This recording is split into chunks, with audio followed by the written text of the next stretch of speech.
Thank you so much for that lovely introduction. My name is Michelle, and it is an absolute pleasure to be with you here today.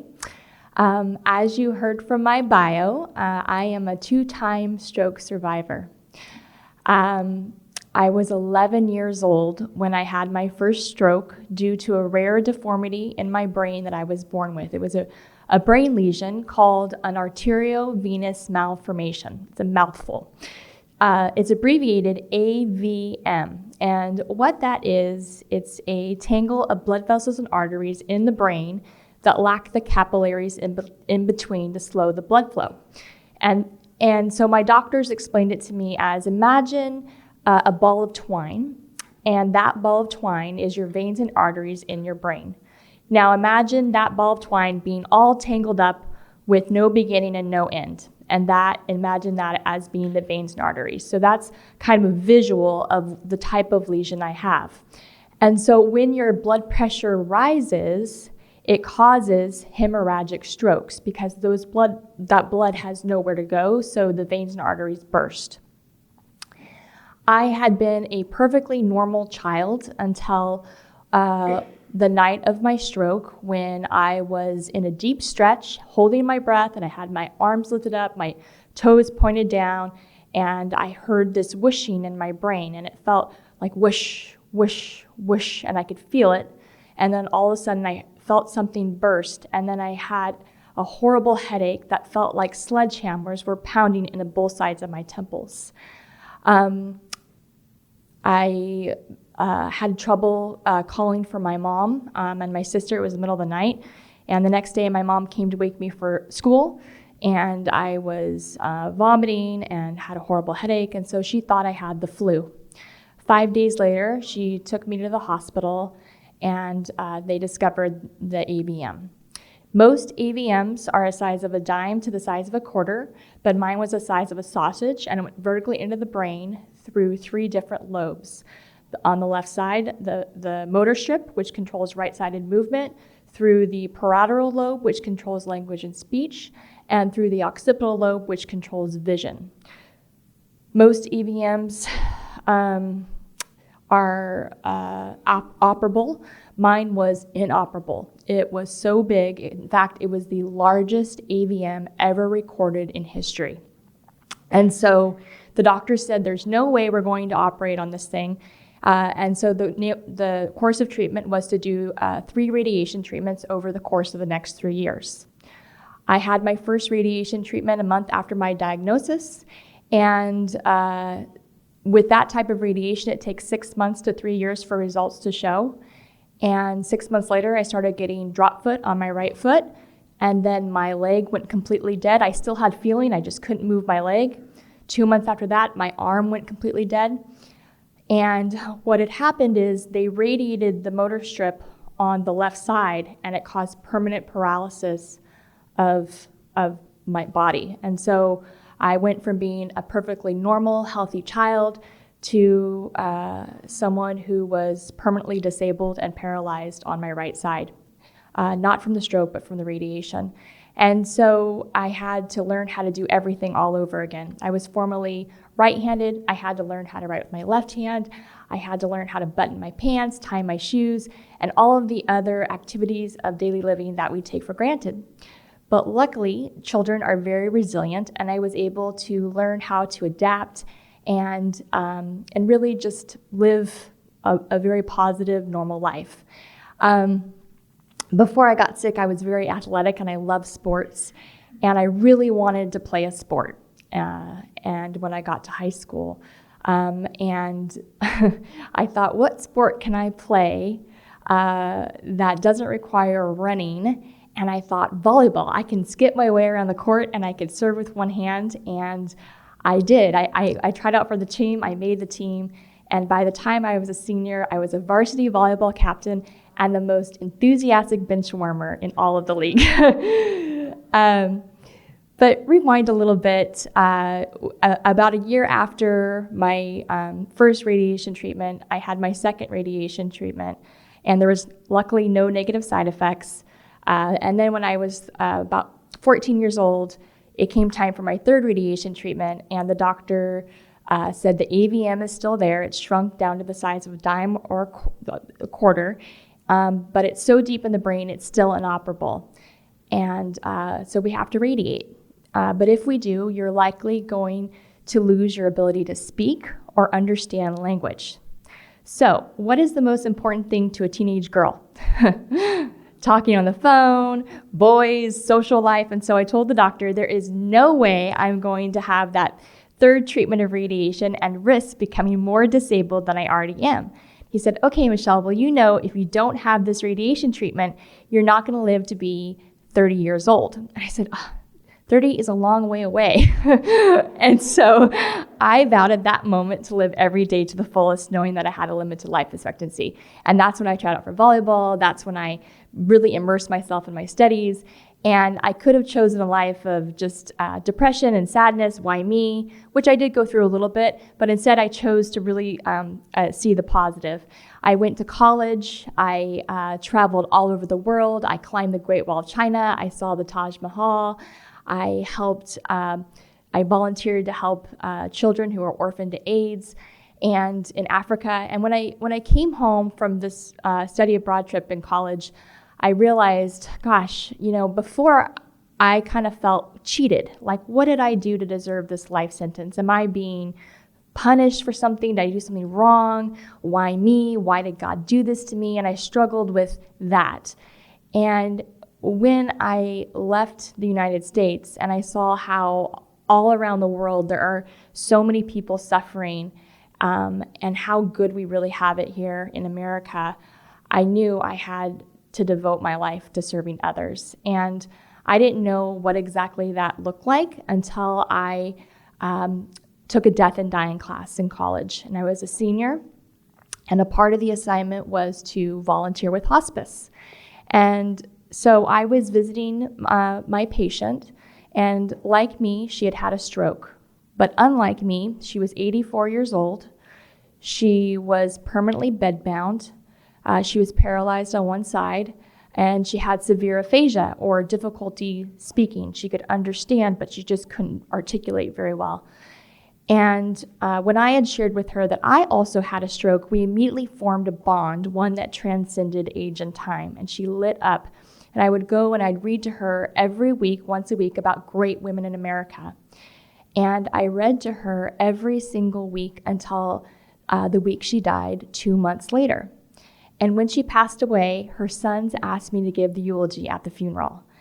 And so there I was, 21 years old, giving a eulogy about a woman that I'd only known for 2 short months. And afterwards, one of the sons came up to me and said, "You knew more about my mom than I did because I didn't have the courage to ask. I didn't take the time." And I thought, wow, what does that say about our society? What does that say about how we treat the elderly, how we treat the disabled, how we treat the dying? And at that moment in my bones, I knew that I was going to devote my life to serving others through hospice. So a funny story is when we were in that death and dying class, I got a phone call from my professor that said my patient had passed and that the family wanted me to give the eulogy. And so we went back to class. And the professor says, you know, we've had 2 students whose patients have passed away, and both have been asked to give the eulogy. And I looked around the room, and my eyes met the cute guy I had been eyeing all semester, but too embarrassed to talk to. He waited for me after class, and 6 months later, he proposed to me, knowing I had a limited life expectancy, knowing I had a disability, and tomorrow is our 18-year anniversary. So you never know who you're going to meet. And so he's a wonderful guy. We were married, and then and he knew I had a disability. My first job out of college, I was a volunteer coordinator with Hospice here in Orange County, and my job was to recruit, train, and retain hospice volunteers to provide emotional support and companionship to the dying. And I loved it, and that in that process, I would help make wishes come true and help to get people stuff, and that led to a job in fundraising. And so now I've been in hospice for 20 years. I work for SoCal Hospice Foundation, and I've been there since 2010. I was the first employee, and now we have 10 employees. So we've grown quite a bit. But anyways, when I first married my husband, I was a volunteer coordinator, and then I was working on my master's degree at Chapman University in organizational leadership. And I knew in my heart that I had to get it done that night. I don't know why. It wasn't due for a week. You know how students are, we procrastinate, but something in my heart said, you have to finish it tonight. So I remember it was January 4th, 2008. It was pouring down rain, and I went home from hospice, and I typed up the final chapters to my thesis. I took it down to Kinko's, and as I was following the associate to the printer, the room started to spin, and I felt myself start to spin up and out of my body. And I somehow shook it off and sucked myself back in, and then I proceeded to follow the associate to the cashier. When I got to the cashier, she was crying these giant tears down both of her cheeks, and I wanted to comfort her, and I wanted to ask her what was wrong, but I felt like I was going to pass out. I quickly learned that the manager was just very upset with her for some reason when he stormed out from behind closed doors and started screaming at her in front of all the customers. And here I am sitting in organizational leadership, and I thought, what kind of leader am I if I don't say anything to this manager who's clearly misusing his power? But I don't feel good, and I feel like if I say something, I'm going to pass out. And so I didn't say anything, and I walked outside under the awning, and I looked down the street at the hospital, and I had the 3 copies of my thesis to my chest, and I thought, should I go to the hospital or should I go home? And I thought, no, I don't feel good. I'm just working full-time and going to school full-time. I'm going to go home. So I got home, and I looked up the number to Kinko's corporate headquarters, filed a complaint against the manager, and started going in and out of consciousness. Luckily, my husband was home, and he put me in the car, and we got to the stoplight, and he said, how bad is it? And I said, it's not good. And so instead of going to the hospital, he pulled into the fire station that they had just built 3 months earlier, ran to the front door in the pouring rain, pounded on the door and said, I think my wife's having a stroke. She has an AVM, and I need help. And the last thing I remember was opening my eyes and seeing the ceiling of the ambulance and having the paramedic right in my face, like right here, holding both of my shoulders, saying, Michelle, stay with me, Michelle. And I remember thinking, this is it. I can't hang on. I have to go. And so I went, and I was completely surrounded by God. And I had just this beautiful, overwhelming sense of peace. And I knew in my heart that this is where I had come from, and this is where I now belonged. And it felt like this light was, it was like warm candlelit light that was just all over, like a sea of beautiful light up and down and all around.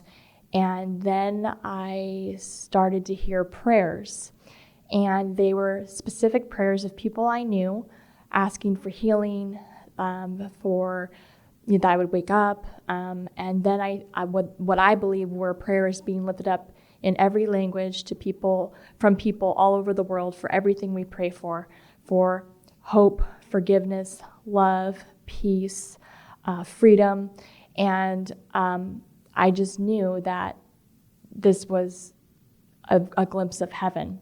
And I didn't see any figures, but I felt so warm and so comforted. And I guess the best way to describe it is, imagine, when you get fresh sheets out of the dryer or towels, and if you have cats, they love it. And you just hold it, and it's so comforting. It wasn't hot, it was wonderful.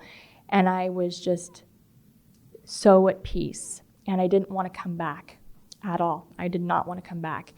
And then I heard a voice that said I had to come back, and I am with you always. And I knew it was so. And I was like, fine, I'll come back, And so I remember drifting back and forth between my body and this place of prayers, and just really making that conscious decision to come back. And so rewind a little bit to when I arrived at the hospital. I was in the deepest level of coma before you die. There's something called the Glasgow Coma Scale, And it's a 15-point scale that rates your overall level of consciousness when you're in a coma. And if you are level 15, which is the highest, you might still be talking, you might still be having somewhat of a conversation. A level 3, you're basically brain dead with minimal brainstem activity. If you are an organ donor, Donate Life is contacted when you're a level 5, right? So it goes 5, which is Donate Life, to harvest your organ, and then it drops down, skips 4 to 3, and that's when you're basically brain dead, no meaningful chance of recovery. When I arrived at the hospital, I was a level 3. So the doctors told my family I was an organ donor. It's on my driver's license. They wanted to harvest my organs. They contacted Donate Life. My best friend wrote my eulogy, and they were preparing for my imminent death when I arrived at the hospital. My husband, we'd only been married for 2 years, and he said, no, she's going to wake up and she's coming back. And the doctors all thought he was crazy, and they said, well, the only way that she has any chance of survival is if we do an operation to try to remove this lesion that I was told all of my life was inoperable. And so my husband signed the consents, he prayed over me, and off I went into surgery. About 8 hours later, the doctor came out, and he looked defeated and really sad, and he said, I don't have much hope. And my mom said, well, what can we expect? And he said, well, we don't know if she's ever going to wake up. And my mom said, well, what if she does wake up? What can we expect? He said, if she does wake up, she'll never be able to talk, walk, or see. And so that is the prognosis that my family was given, that I would be in a permanent vegetative state for the rest of my life if I did live.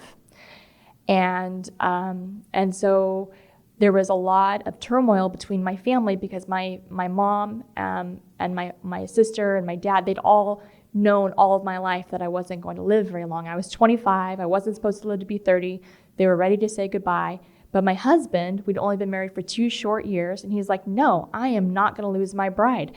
I am not going to let her go. She's going to live. And so my family thought he was crazy, and he thought my family was crazy.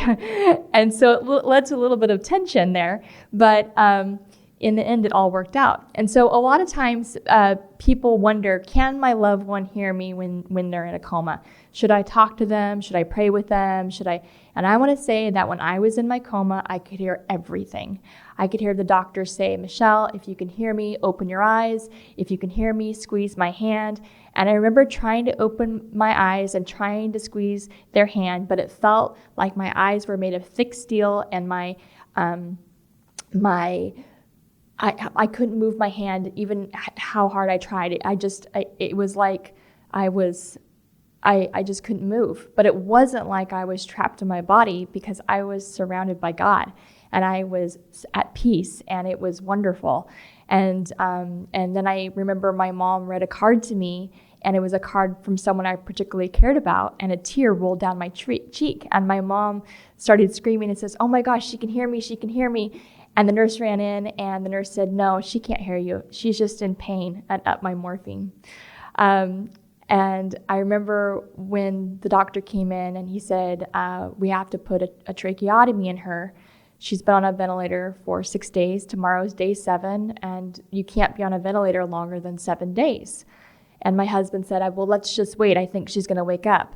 And they said no. And I had brain scans every day to check my brain activity, and there was like no brain activity really, just like the minimal brain stem activity. And so they said, no, I'm sorry, she's not going to wake up. We have to put a ventilator in her. And so he said, okay, fine. And then the next day the doctor came back and said, you're in luck. The OR is slammed, and we have to postpone surgery until Monday, because it was a Friday. And my husband, he slept by my side every single night in the hospital, and he refused to leave my side just for 3 weeks, as long as I was there. And I remember after the doctor left, he gripped my hand, and he's like, Michelle, you have to wake up. You have to open your eyes. You don't want to trick. And I tried to open my eyes, and I couldn't. The next day, same thing. You have to open your eyes. You have to open your eyes, Michelle. Please open your eyes. They're begging me to open my eyes. And it took all of my strength. I'm not even kidding how hard. It was like the hardest thing I've ever done. It took all of my strength, and my eyes fluttered open. And he started screaming, and he said, "Oh my gosh, she can hear me, she can hear me." And then the doctors, they started to adjust the medications, and I finally was able to open my eyes and keep them open, but my brain was severely damaged. The only word I knew how to say was yes. The stroke had paralyzed my vocal cords, and so my voice was like a breathy whisper, and so you couldn't understand anything I was saying anyways. I had severe aphasia. I couldn't speak, and I went through rehab for quite a long time, for 8 months, intensive, physical therapy, speech therapy, occupational therapy, everything to learn how to live again, how to do everything. And I remember when I was discharged from the hospital, I had a hospital bed in my living room. My head was shaved. I couldn't say my name. I couldn't count past 10. And I just felt so depressed and so depleted and thinking, gosh, I used to be so smart. I used to, be working on my master's degree, and now I can't even count. And then I had an epiphany. I said, oh my gosh, this is what my hospice patients must feel like. Weak, wounded, vulnerable, bedbound. But then to have someone come and hold their hand or pray with them or just be present. And I thought, this is why God saved me. I had to return to the land of the living so that I could continue to serve the dying. And so 7 months later, I returned to work full time. That was the hardest thing I ever did, aside from opening my eyes. And so I went back to work, and I learned how to answer phones, how to dial a phone number, how to do everything all over.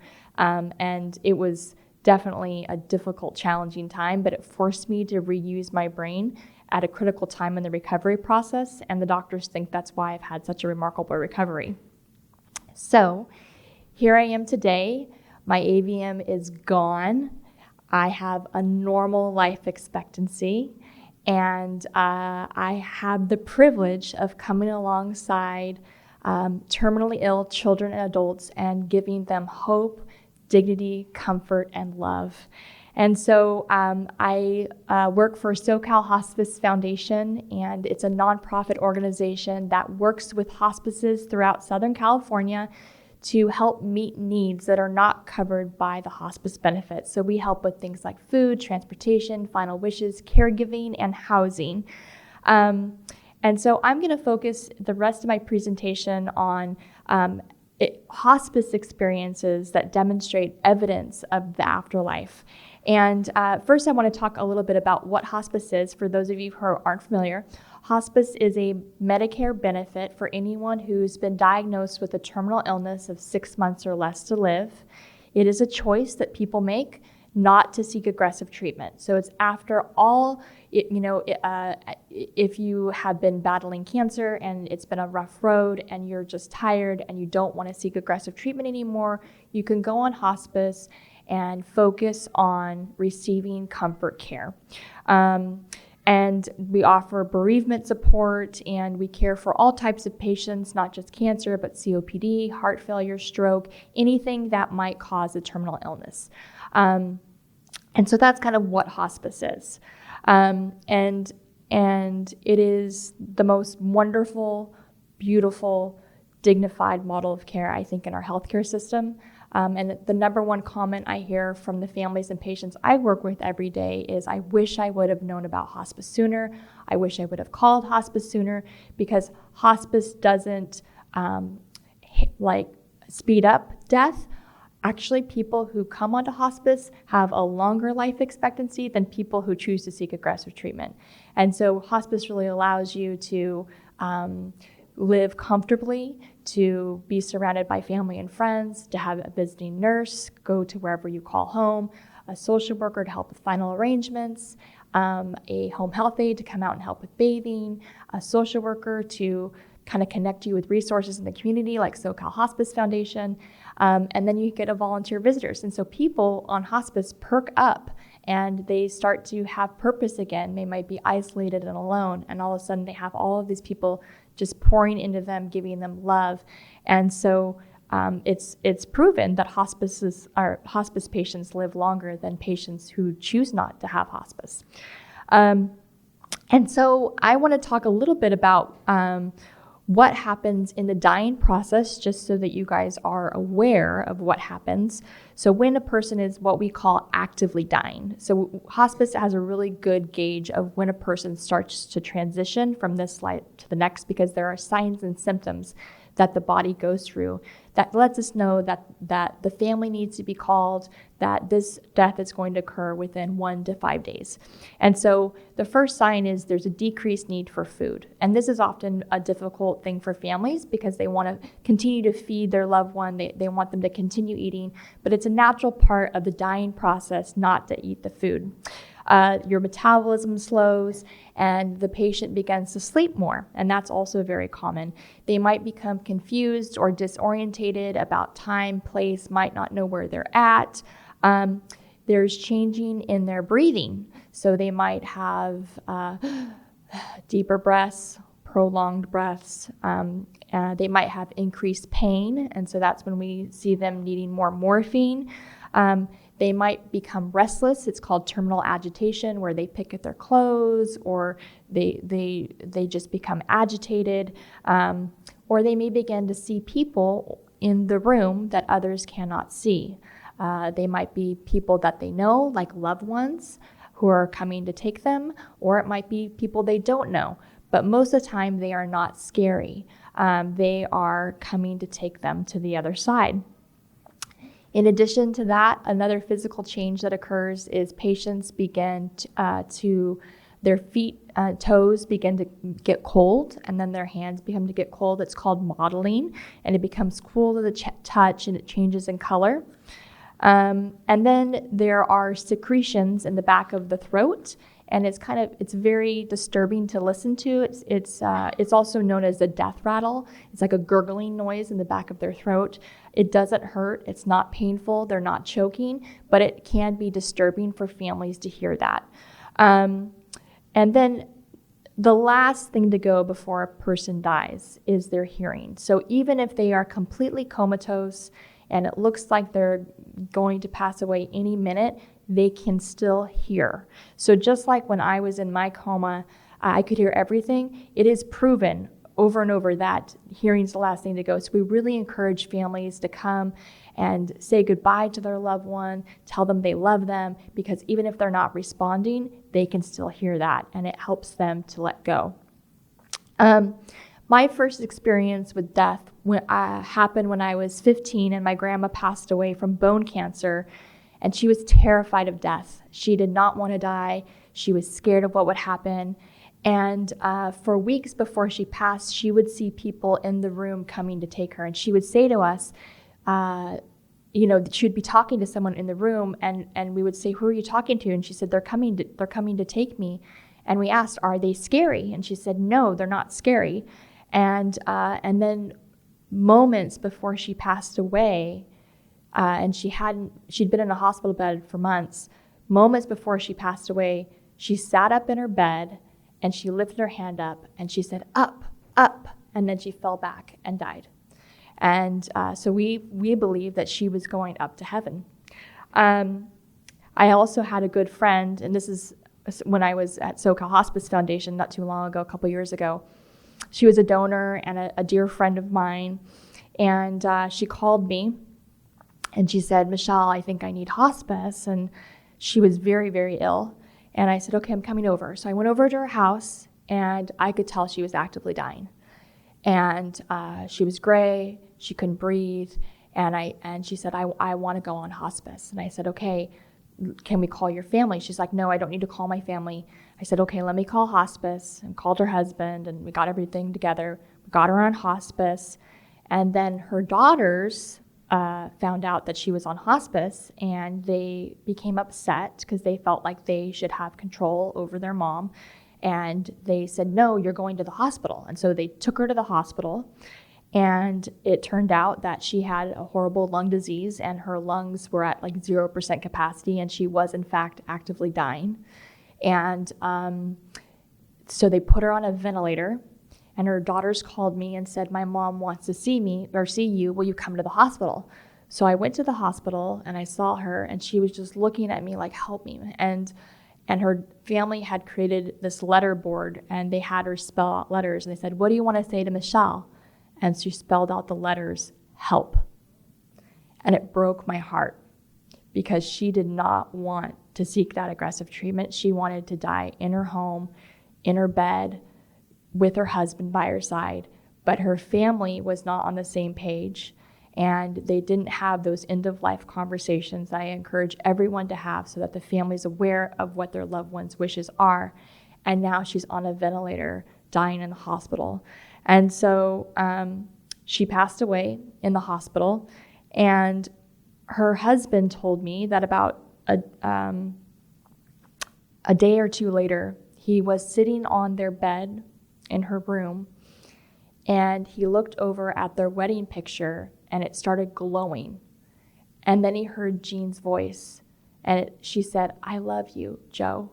And this picture was glowing. And then he said, I love you too. And the glow went away. And he said, I never believed in an afterlife. I never believed in God until that happened to me, because I knew she's still there. She's still with me. And so, hospice is not a place. It's somewhere, it's wherever the patient is. So sometimes it's in your own home. Sometimes it's an assisted living facility. Sometimes it's a nursing facility. But sometimes people cannot or choose not to die in their own homes for whatever reason. Maybe it's because of caregiving issues. Maybe they don't want to die in their own home. Maybe it's an elderly couple, and the husband is dying of cancer, and the wife is 83, and she can't care for him, and they can't afford a 24-hour caregiver because that's really expensive. It could be anywhere up to $30,000 a month. And so as we've been, the SoCal Hospice Foundation has been around for 21 years, and we would always get phone calls about people needing to go to a hospice house. And so we launched a capital campaign in 2017 to open a loving home for the last stage, and we just opened our doors in February. And so we are a non-medical end-of-life care home. It's registered as a boarding care, but we exclusively serve hospice patients. So we have 6 bedrooms, all dedicated to serving those at the end of life. We work with all hospices throughout Orange County, and it's located in Mission Viejo. So we've already cared for 4 patients, or 4 residents rather, because they're not our patients, they're hospice patients, they're our residents. And in that time, they've all passed. The average length of stay on hospice is 3 weeks. It can be any 2 days, like 1 or 2 days, or it could go up to 6 months. And the reason why it's a shorter length of stay is because people are reluctant to go into hospice. They think, oh, I can still talk, I can still walk, I can still, and people don't go on to hospice until the very end, usually because, we're just a death-denying society and we don't want to say goodbye. But I want to share some of the stories that have occurred in our heavenly home, which is located in Mission Viejo, right down the street from here. And our first resident, her name was Megan, and she was 51 years old. And she had a brain injury at the age of 18. She was riding a bicycle, and she hit a pothole and smashed her head. And she was in a coma for 2.5 months. The doctors didn't think she'd make it, and she did.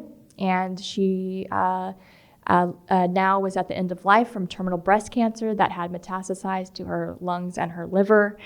And she came to our home from another boarding care in Mission Viejo because they had heard that we work just with hospice and we have 24-hour caregivers around the clock.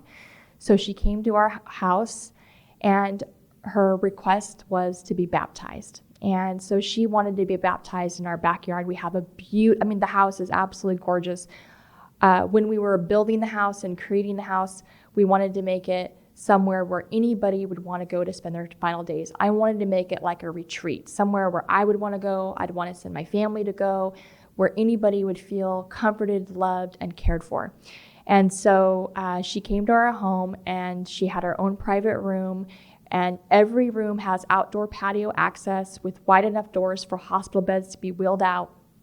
And so we wheeled out our hospital bed, and this is a patient that had never had a wedding, a baby shower, or any of those big milestones that most women would have in their lives because of her brain injury. She'd been in a facility. So her mom, really, this was their celebration, their big day. So they got her a special dress.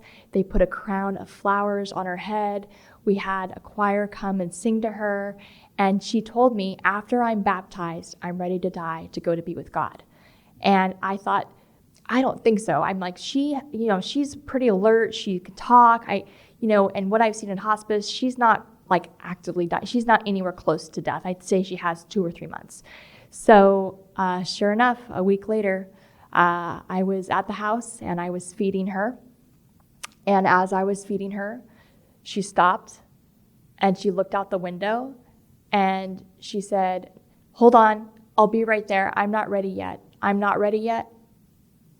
And then I looked at her, and then she looked at me and she's like, "They're all waiting for me outside, but I'm not ready to go yet." And I looked outside and there was no one there. And then she started to actively die right then. And then 24 hours later, she was taking her last breath. She was surrounded by her family, by the hospice team, and by our caregivers. And she had a beautiful ending in our home. There was another patient who was with us. She just passed away on Tuesday. And she was with us only for 4 days. And she was really resistant to placement. And she was talking to her kids, and she said, "You're just going to put me in a home somewhere." And so the family came, they toured the facility, and they said, "Mom would love this place." And so they brought her in her wheelchair, and we had the hospital bed set up and everything, but it's such a beautiful home. They gave her a little tour, and then we took her to her bedroom, and she said, "I want to get in bed." She said, because before she didn't want to stay at our house because it's not like placement at our facility. It is a beautiful home.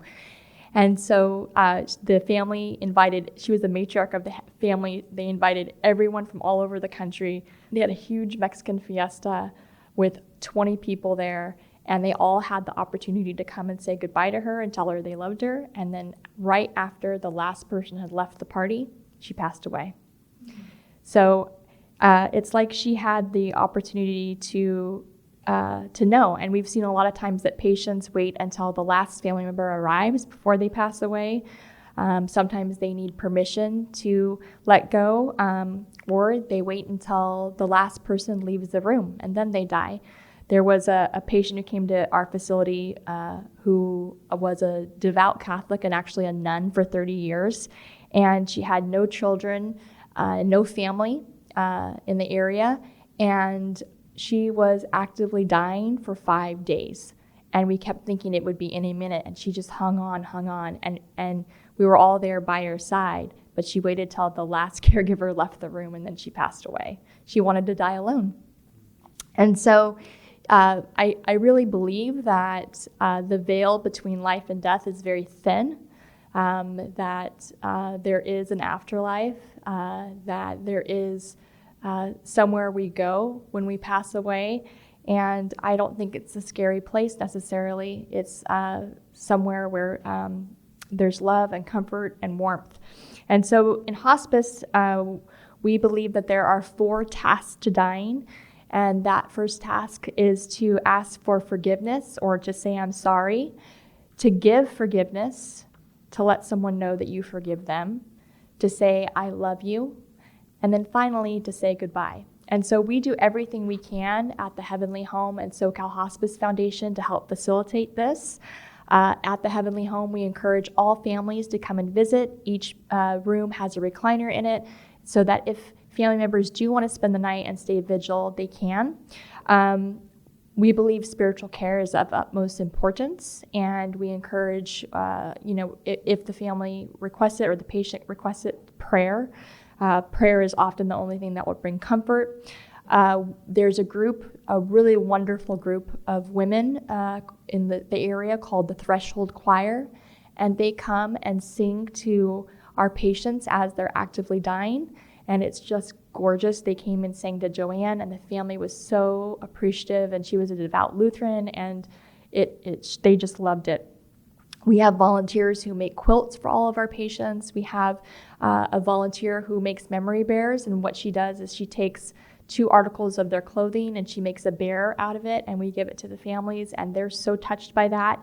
And so we intentionally do whatever we can to help surround that family and that patient with just pure love, to give them whatever they need to complete their lives, to give them that closure. And so if you know of anybody who needs a place like the Heavenly Home, a loving home for the last stage, we have open beds available, and I have some flyers here, and we would love to talk with you. You can give me a call. If you would like to make a donation to SoCal Hospice Foundation or the Heavenly Home, we would really appreciate that as well. And then finally, if you're interested in becoming a part of our mission as a volunteer, or perhaps attending an event, or joining our mailing list, I have a sign-up sheet up here. So without further ado, I guess I will answer any questions that you guys have. Hi. Hi. I'm Bon. My son died not long ago in my front room, and hospice was there. And I was a little bit disappointed. I guess they have to do this, but when they come, they feel the need to do the morphine thing. And Doug was acting, with everything, and he didn't really want to go on hospice. He wanted to live and do his hobbies and everything. And we kind of tried to ease him into, he needs to do this, But the minute, they do this morphine thing, he's gone. And so now I don't know what he thought or what he saw, or, he heard me. The lady came and took me to the kitchen. She said, I think you need to go in there and keep talking to him because he seems to respond to you. So I just kept going in there and saying, we had such fun, Doug. Love you. Just kept doing it over and over and over.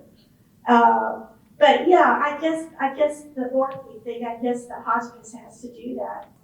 Yeah. Well, I think that's a common thought that a lot of families have with the morphine. The main goal of hospice is to keep a patient comfortable, and the morphine doesn't kill the patient. The morphine keeps the patient comfortable. So if they're having a lot of pain, and I don't know necessarily what if he had pain, but usually they don't administer the morphine unless there are signs and symptoms of pain, and that's when they administer the morphine. So I'm sorry that you had that experience, but usually it's more regulated by the hospice nurse, and they determine it based on the pain level. Thank you for your presentation. Yes. Very inspiring. Thank you. But where the rubber meets the road here, I think I feel like I need to ask a financial question. How does that work in your organization? If you could talk about that a little bit. Sure. So we're a nonprofit organization. We're not funded by Medicare. We're funded by donations in the community. And so we do a lot of grant writing. We have a golf tournament every year. And we do a wine tasting event. And then we participate in an online fundraiser called Preserving Dignity. At the Heavenly Home, it is a fee for service. So we have it to where at the end, hopefully, of the year, we'll break even and be able to pay our costs. So we have to pay our staff 24-hour. We have round-the-clock caregiving and 3-hour shifts, and so our room rates vary from on a sliding scale, starting at $225 a day, all the way up to $600 a day, depending upon the room. And we also are a assisted living waiver facility, which means that for low-income patients on Medi-Cal, If they have the assisted living waiver, they can come to our facility and we will be reimbursed by Medi-Cal.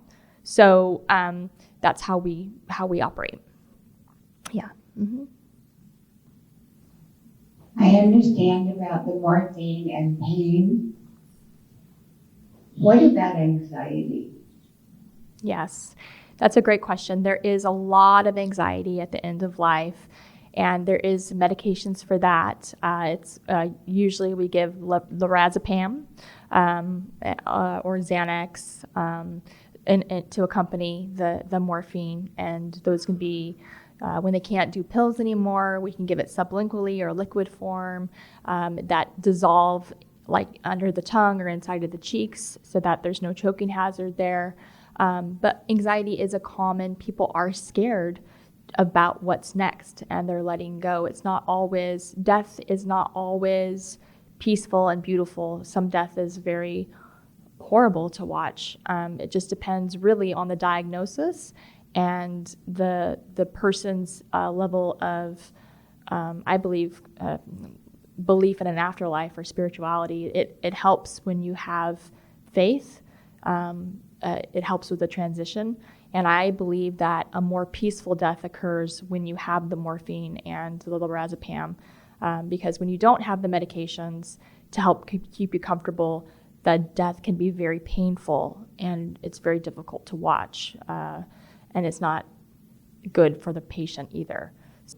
Each plan of care is individual based upon the needs of the patient. So if the patient doesn't have pain but they have anxiety, that'll be addressed by the doctor. There's a hospice doctor who manages the care, and then the medication's administered by the nurse. So each person has a plan of care that's followed based upon their individual needs. Mm-hmm. I do have a question also because Hank was, he didn't have Alzheimer's, but he was almost completely deaf even with his hearing aids in. So when you say he could hear things, and his death was a long, I was there, that's why we moved to Wellington, and I could, I talked to him, I had a friend come in and anoint his feet, and I hope he could hear, but people say the hearing is the last to go. Well, with him, the hearing had gone.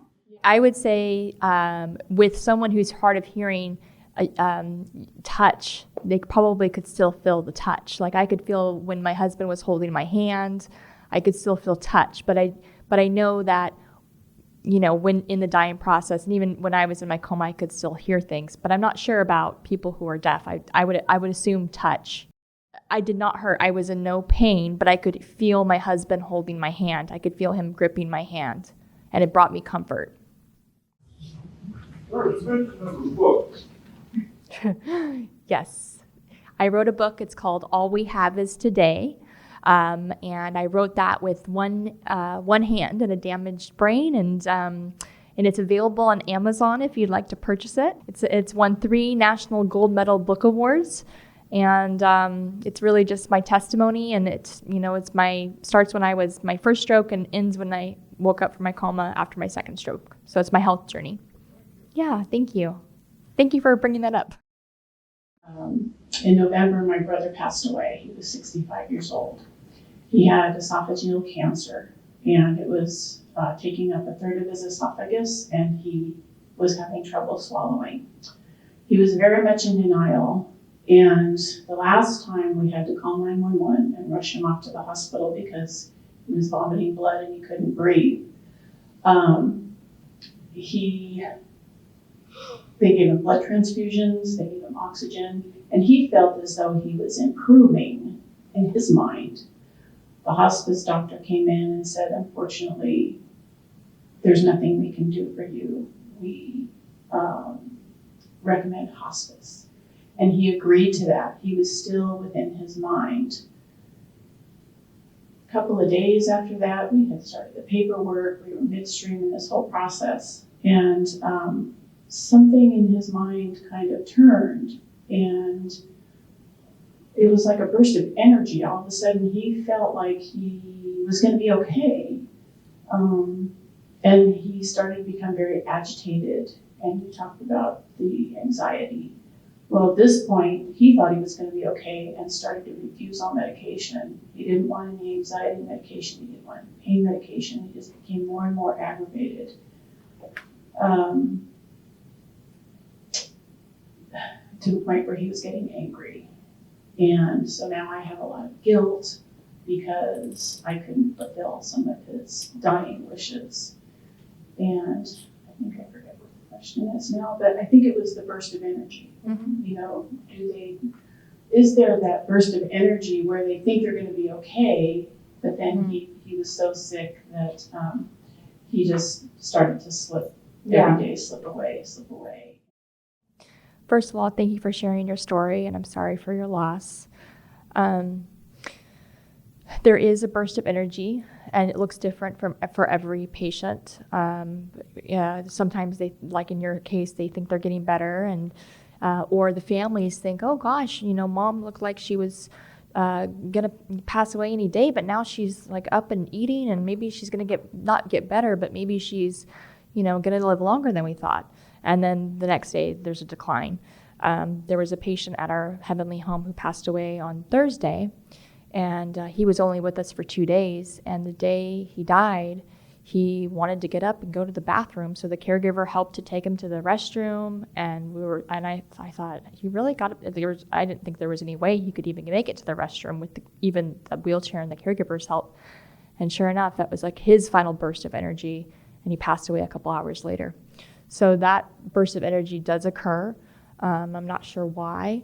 I'm not a physician, but I suspect it probably has to do with some of the chemicals in our body that give us that burst of energy. And but it does look different for every patient, and it does occur. Yeah. Thank you for having me. Okay, thank you very much.